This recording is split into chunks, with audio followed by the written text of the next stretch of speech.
अस्सलाम वालेकुम viewers. PS 512 gender issues and psychology के लेसन नंबर 25 के साथ खुश आमदीद। हम जेंडर और एजुकेशन के बारे में डिस्कस करेंगे इस लेसन में। यहाँ पे दो एस्पेक्ट्स हैं, एजुकेशनल डिप्रीवेशन और द स्कूल एक्सपीरियंस। इन दो टॉपिक्स को ही हम डिस्कस करेंगे।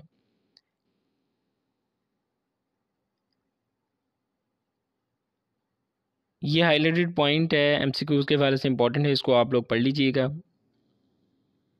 यहाँ से हम देखते हैं कि एजुकेशनल डिप्रीवेशन क्या है, इसका इम्पैक्ट क्या होता है। डेप्रीवेशन कहते हैं माजूली को या losing something, effects of losing something. कोई चीज़ बंदे के हाथ से चली जाती है तो उसका क्या असर होता है।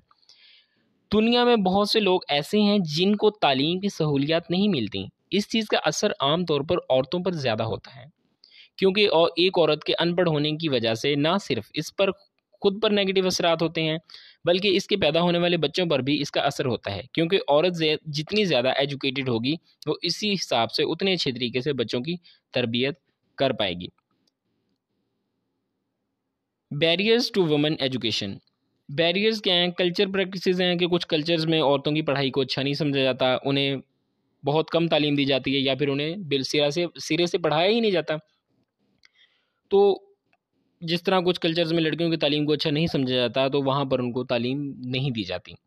अर्ली मैरिजेज़ या लड़कियों की जल्दी शादी हो जाती है, जिसकी वजह से अपनी तालीम को कंटिन्यू ही नहीं कर पाती।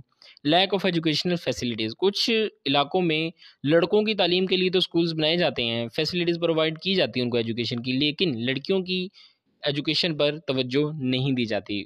इस तरह के स्कूल्स या इदारे कायम नहीं किए जाते जहाँ पर लड़कियाँ जाकर तालीम हासिल करें।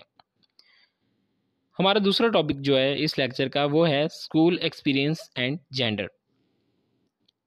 ज़्यादातर स्कूल्स में जेंडर रोल्स जो हैं वो स्टीरियोटाइपिक होते हैं, इनको प्रमोट किया जाता है और बच्चों को सिखाया जाता है कि यही इनके रोल्स हैं और इसी पर कायम रहना है। ओनली गर्ल्स स्कूल्स में से बहुत सख्ती के साथ रवायती फ़ीमेल रोल्स को की तरबियत दी जाती है, और इस चीज़ का मसला तब बनता है जब इन्हें मर्दों के साथ मिलकर काम करना पड़ता है। इसमें बाज़ औक़ात फ़िज़ियोलॉजिकल, साइकोलॉजिकल मसाइल भी आ सकते हैं। मसलन जब लड़के लड़कियां मिलकर काम करते हैं तो इन्हें इस चीज़ का नॉलेज नहीं होता कि वो अपने अपोजिट सेक्स के साथ किस तरह से बात करें, किस तरह ट्रीट करें।